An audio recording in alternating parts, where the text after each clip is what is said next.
आनंद की शाम। यह था आनंद की पहली शाम उनके नए शहर में। शहर पर गर्मी थी और अनुभूति थी।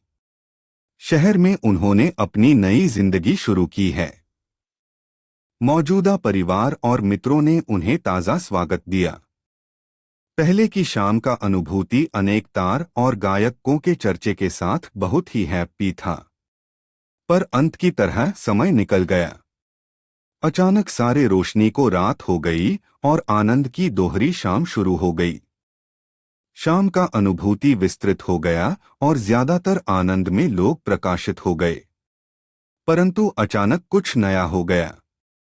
आनंद के लोगों ने अचानक अनोखे श्रद्धांगताओं को देखा। वे सौंदर्य से रोशन हुआ है और दांतिक भावना से दृष्टि ले रहे थे। गहरा होता जा रहा था और गुस्सा बढ़ रहा था। लोगों तक गद्दार मुकाबले की खबर पहुंच गई। अनुभूति और गर्मी की शाम पर दुरुपयोगी एक मूर्ति की तरह गोश्त उस शहर में आ गए थे। उन्हें अक्सर प्रायः लोगों की पूरी सुविधाओं से शुरू होता देखा गया। आनंद ने झिझकते हुए बताया कि स्त्री गोश्त को रात को शहर चला देखा गया। इसी तरह आनंद क्या सही आगे बताना चाहे या गोश्त को आगे नहीं बढ़ना चाहे उसने जाना नहीं। अनुभूति को व्याप्त करते हुए आनंद ने सोचा कि जिससे उन्होंने मिली है यादगार आनंदी शाम, यह अजीब गोश्त को उसे होना था।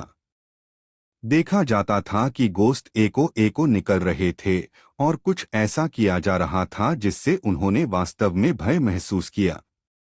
उनके प्रत्यक्ष नजरों से दूरी के कारण लोगों ने गोश्तों को देखा और उनके कारण वे उत्सुक और डरे हुए रहे। आनंद ने माइंड किया कि वे आनंद की शाम के नशे में हो गए हैं। जब उसने जवाब करना चाहा तो गोश्त के कोई सवाल नहीं थे। जो कुछ हुआ था वह बेहतर ही हुआ था। गोश्त बिना कोई आवाज के आने रहे थे और लोगों ने गोश्तों का रूप उस तरह जान लिया कि वे किसी मूर्ति के रूप में वास्तव में मात्रा में विवेक और आकर्षण रहे थे। आनंद बोला, यह आनंद की आखिरी शाम थी।